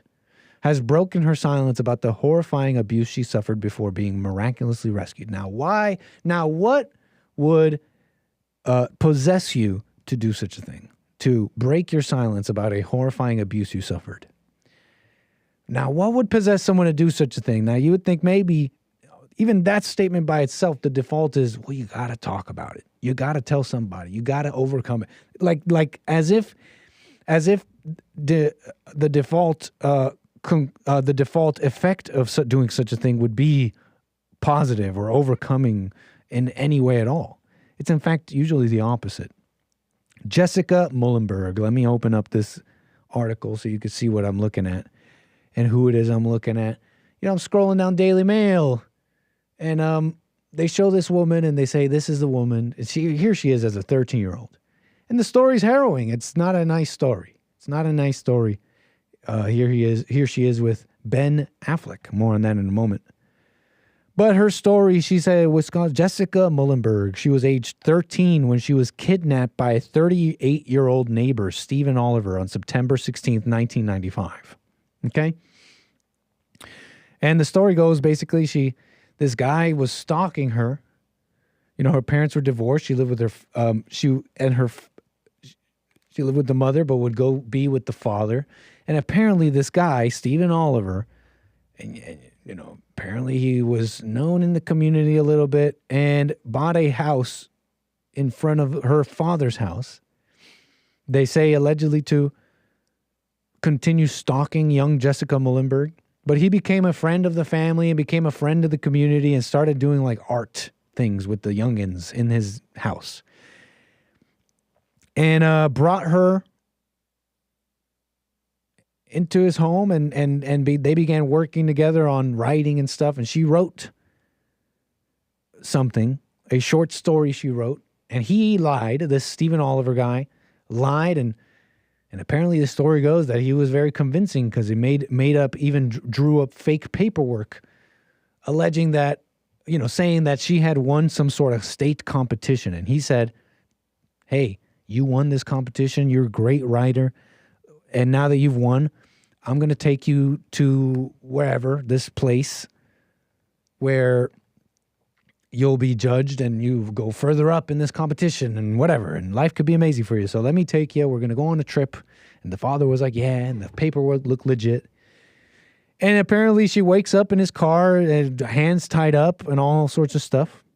It's you can check it out yourself. Harrowing story, but she ends up being abducted, basically. You know, like real, you know, bound and gagged. Like, you know, maybe you could actually, now, you know, you're asking me about the criteria of sex trafficked victim. Now we're starting to get to something, what I think sex trafficking really is. Not these people who you could say were consensually there. I don't know if you could say that about Jessica Mullenberg. And anyways, they travel around the country 3 months, chained up, blah, blah, blah. She's on some episode of America's Most Wanted. And some motel worker recognizes the guy and the FBI swoop in and there you go. They rescue her and that's how it goes. But she says, Jessica now, this whole breaking her silence thing, I don't know. They're making this big article and this big stink about her. And here she says, I am terrified for both of my kids because she's married now. Years later, she's actually married. In fact, let me show you. Here she is with the America's Most Wanted guy, the host of America's Most Wanted, John Walsh. Years later, she's actually married. She has children. Here she is. There she is with her family. She's years later married, has a husband, but is terrified for both of her kids, explaining that she constantly reminds them never to leave school grounds. And she says, I don't think it's possible to have a normal life, she says. She says it's not possible for her to live a normal life after all this. And she's terrified for both of her kids, and that she has PTSD, and that she thinks about this all the time. Not only that, she's now going around to different schools in America to tell them about her story and how to watch out for abuse. The signs of abuse. Hey, maybe those signs of abuse might be helpful in some way. But you know what's not helpful is this whole reliving of trauma. Talking about it, don't you understand that talking about having fear, don't you understand that the thing you fear brings about the very thing you fear? Just being afraid and trying to stop and and putting all this energy and being afraid and avoiding this thing you fear actually brings it about, okay? And actually brings it about. And it's one thing that just, her story gets told in Daily Mail, but that's not the point I care about. It's this whole default position. You look at this and they say she's going around the country telling her story and she's full of PTSD and fear and she's telling the world that. This default position of strength, like that's strength. And there's anything good about that. That's the default position of America. Have you guys noticed that? It's just trauma and yay, you went through that and you're strong for that now. And when that's just not true. It's so very not true. Okay? It's absolutely not true. When you get punched in the face doesn't mean you're stronger. You're just afraid of the next punch. Now you're traumatized. And here she is traumatized. I may be adding a whole bunch to it, but seemingly traumatizing her children. She's like, I tell my children all the time, I explain to them constantly to never leave school grounds with anyone but family. Fine advice, look, because it's like, you don't want them to do that, right? But you can already kind of take in just how afraid she is. If you really wanted to get into it, a whole bunch could happen to your kids at school. Besides them leaving with someone who's not family, you could endlessly think about all the fearful things that could happen to your children. And just pointing out the default position, how most people would react to this. They would hear her say, I'm going around the country to tell people my story. And they'd look at that and be like, she's so strong and brave. And not a single person would go like, hey, traumatized lady, maybe calm down with that. You know what I mean? Like, I don't know if anybody would do that. So I guess I have to. Anyways, look, talking about it, having fear of something. Look, having fear usually brings about the very thing you're avoiding and having fear about, okay? It's something I noticed. Yeah. Yep. What else? Yeah. Yes.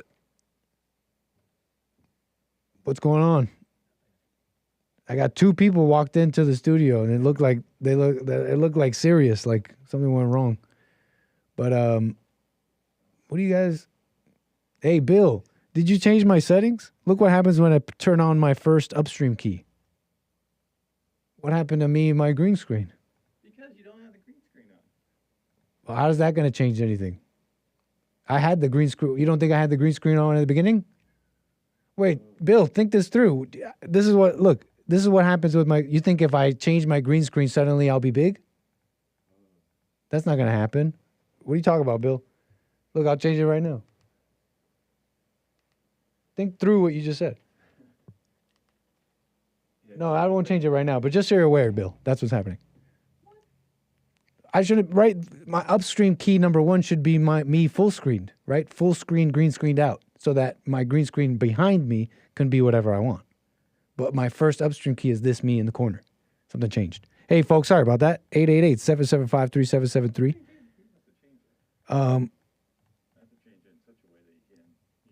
So where was I? I think I wanted to show you something about Spain.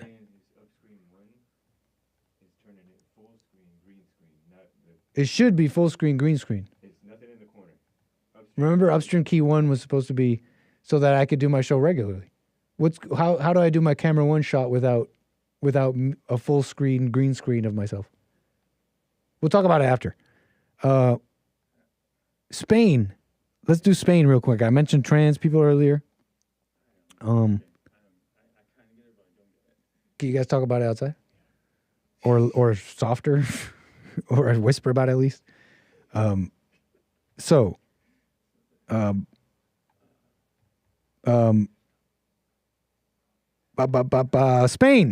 Spain's first transgender soccer team makes debut in regional men's league. I want to show you this real quick. They're saying, look, there's this soccer team, and they're a full a totally trans team, okay? And they're basically, it's ladies, which is increasingly illegal to say, folks. Increasingly illegal for me to even say this specifically. But basically, they call themselves trans boys, meaning they were women. They were girls at the beginning. And they transified themselves into a boy, which is impossible. And they're saying they deserve to be playing soccer against all the other boys, all the other men, the actual men. Even though they're girls, they think they're boys, and they should be allowed to compete against all the other men, the non-trans men, just the just men. You confused? And you know what? They let them. In fact, they let them. They totally let them. Here's some of the players I'd show you real quick. I want to show you some of the players here, just to get a look at this real quick.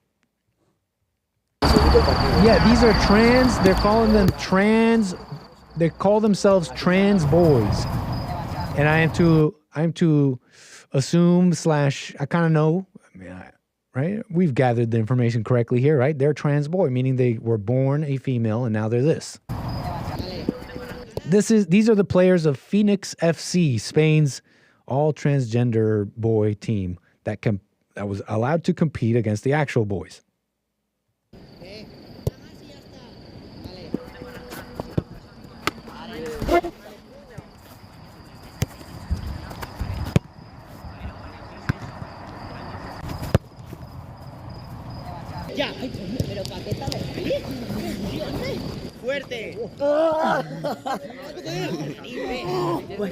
What do y'all think? I mean, yeah, these are... I have to conclude that these all started off as girls.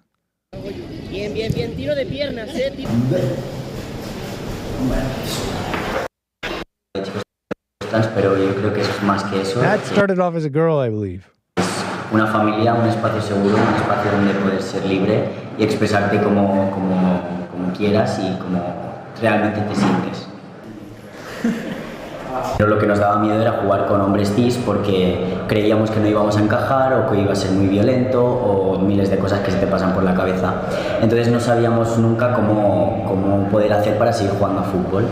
Hasta que un día, pues con Hugo, él me dijo que tenía una idea que era montar un equipo integral. So that's them, and they let them do it. I wonder if they would let.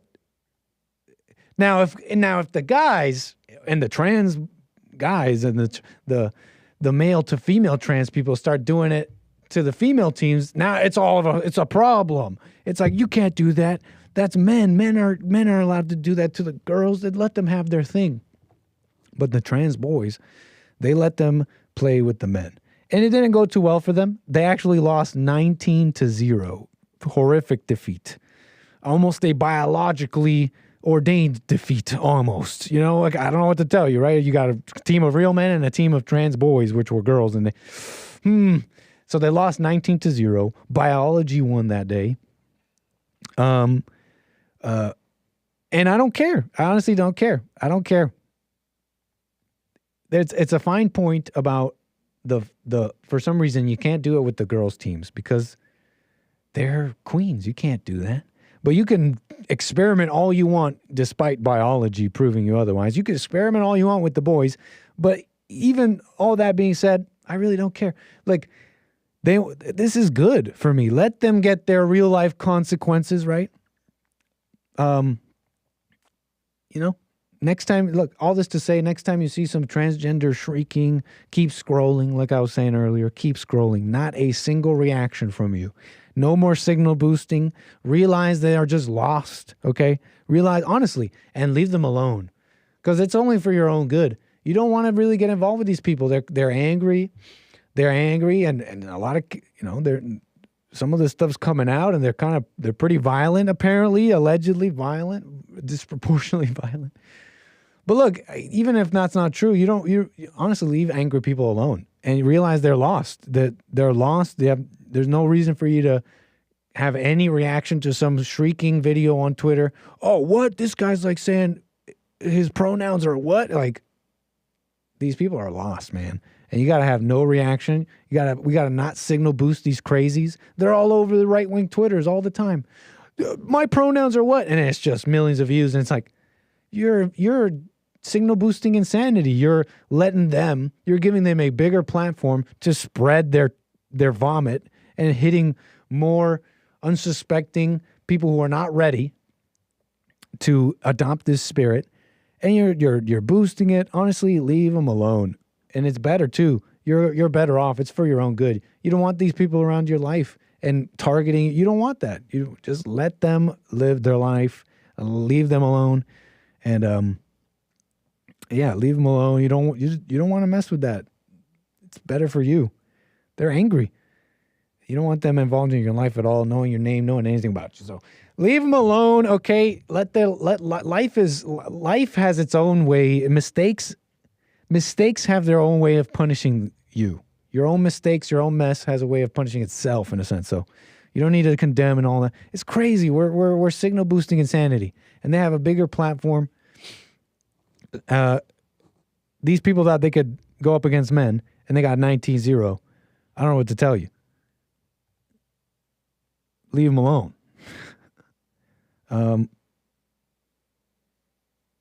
So, anyways.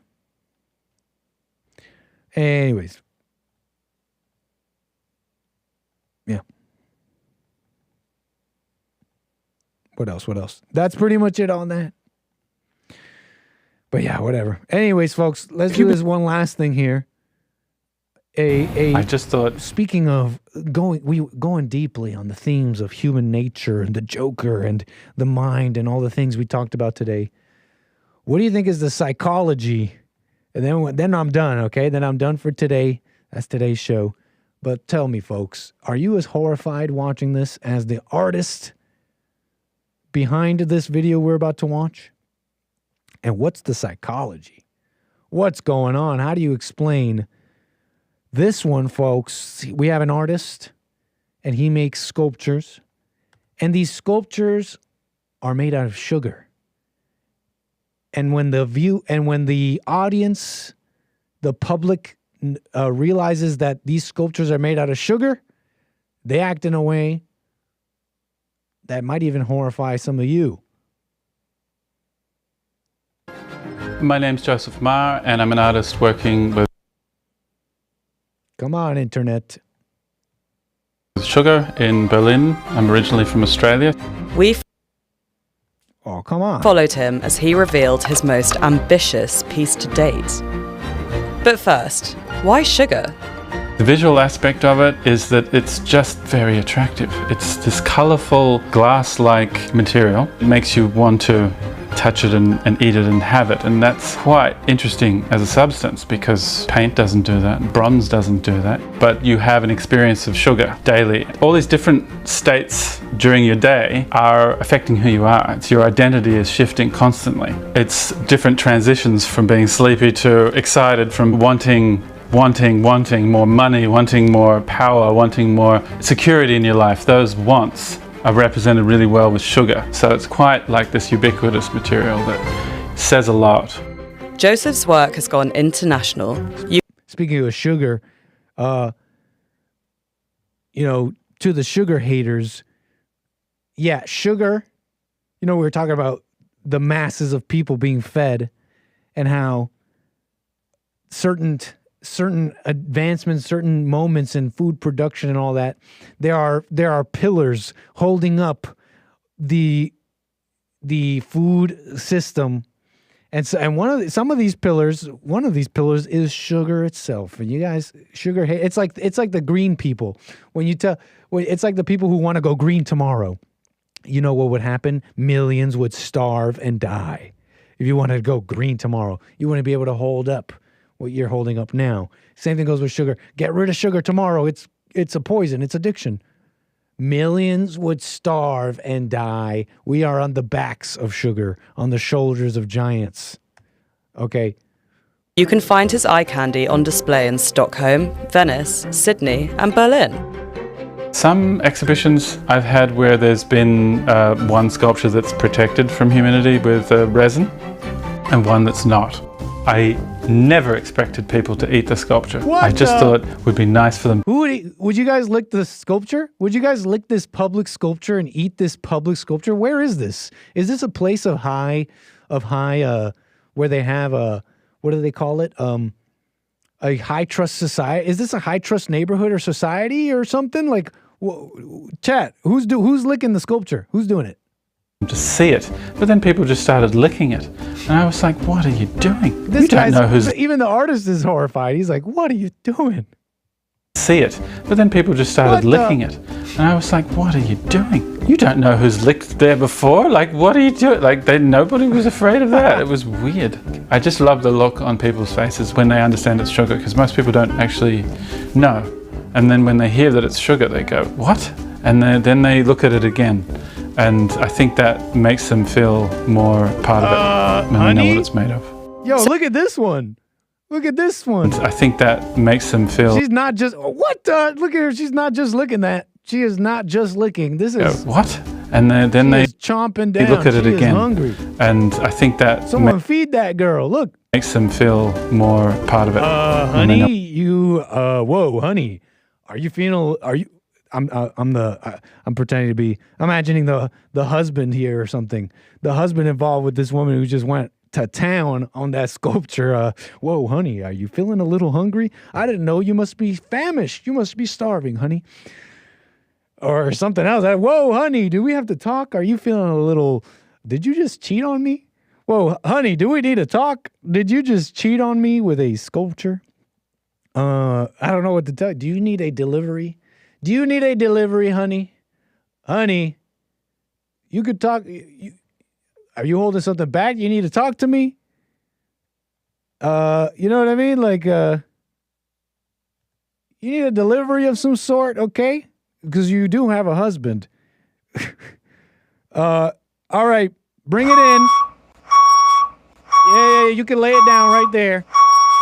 But look, I'm just saying, honey. Damn. Dude, something about that sculpture has got you. Lord, we got to talk. We're going to have to talk about this when we get home. Yeah, we're going to have to talk about this when we get home. No. And then when they hear that it's sugar, they go, "What?" And then they look at it again. And I think that makes them feel more part of it when they know what it's made of. So how do you make these impressive sculptures? Anyways, what's the psychology behind this, chat?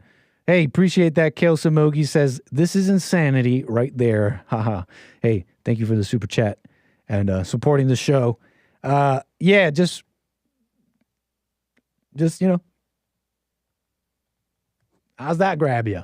Anyways, I'm pretty much out of here, but I'm done, but let's do this quick. You have less than a minute here, caller. Thank you for calling and holding. Your name and where are you calling from? Hey, caller, your name and where are you calling from? Oh, hold on. Have I not taken the call? Test. Hey, caller, you still there? Going once. Going twice. All right, call me tomorrow. That's it for me, folks. That's the show. Yeah, we got more American Anchor Baby tomorrow. Appreciate you being with me today. Let's see here. Want to make sure I haven't missed anybody.